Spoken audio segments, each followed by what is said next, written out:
The call came at 12:43 p.m. "Mr. Hale, it's Principal Everett.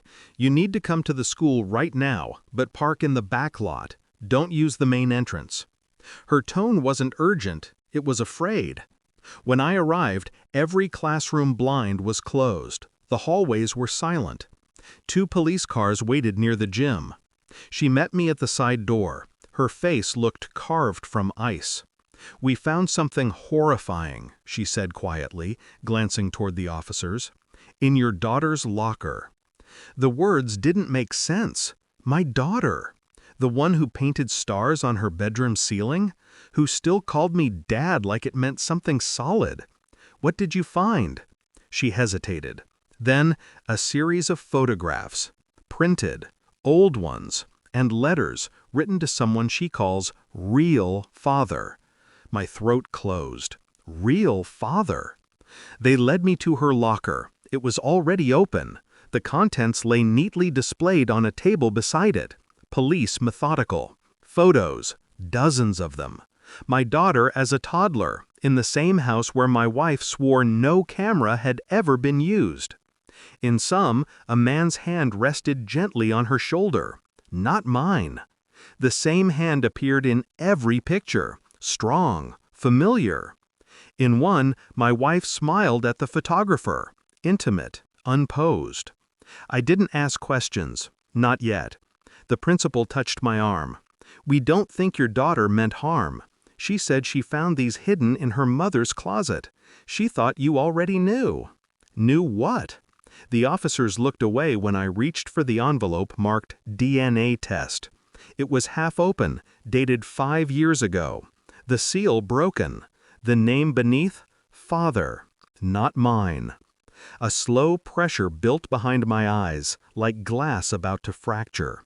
My wife hadn't just lied. She'd built a family on the ashes of someone else's truth. I went home before she returned from work. The house felt smaller now, as if the walls themselves had overheard everything and refused to keep quiet. In the drawer beside her bed, I found the matching documents. Emails, a correspondence that went back more than a decade, between her and a man named Thomas Raines. He lived 2 towns over, married, 2 kids, and apparently a daughter, mine by law, but not by blood. I sat there, scrolling through years of hidden messages, photographs exchanged, plans disguised as nostalgia. She'd told him about our vacations, the first day of kindergarten, every moment I'd thought was mine alone. At 2 a.m., I printed everything, a file thick with betrayal. By morning, I knew what I needed to do. I didn't confront her, not yet. I needed to see him. I drove to Raines's house, watched him leave for work, watched his real family kiss him goodbye. Normal, content, unaware. He didn't know, I realized. The emails came from a burner account. She'd hidden her name behind a pseudonym. She hadn't told anyone the full truth, not even him. That was the moment I understood her completely. She didn't cheat for love. She cheated for control. That evening, I sat across from her at dinner. She smiled like she always did, too easily. "How was your day?" she asked. "Eventful," I said. "The school called." Her fork paused midair. "Is she okay?" "Oh, she's fine," I replied softly, "but you might want to sit down." I slid the printed photos across the table. The letters. The test. The silence that followed was unbearable. Her face drained of color. "Where did you—" "In our daughter's locker." Tears welled. Not of guilt, of exposure. She opened her mouth, closed it, then whispered, "You don't understand. I was trying to protect her." "From the truth?" I asked. She nodded weakly. I leaned forward. "Then why lie to me?" Her voice broke. "Because you loved her like she was yours, and she believed it. I couldn't take that away." For a long time, neither of us spoke. The clock ticked between us like a detonator. Finally, I stood. "You already did." She came home the next day to an empty house.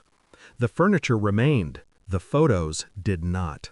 Every frame that once held family moments now displayed the truth. The DNA report, the letters, the man's face enlarged from the old photos. Each room told the story she'd buried. In the kitchen, on the table, sat a single envelope addressed to her. Deliver to Real Father. Inside was a USB drive. It contained everything: the affair, the deception, the years of falsehood, all neatly arranged, labeled, time-stamped. And one final note.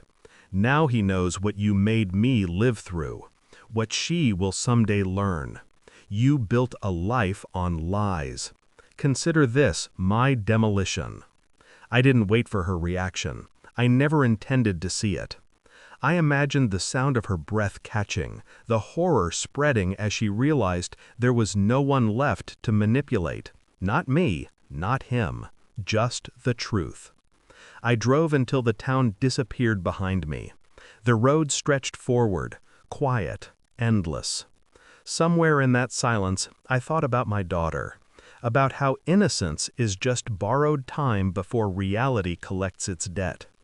I would tell her, one day, not in anger, not to destroy her mother, but to free her from her bloodline's curse.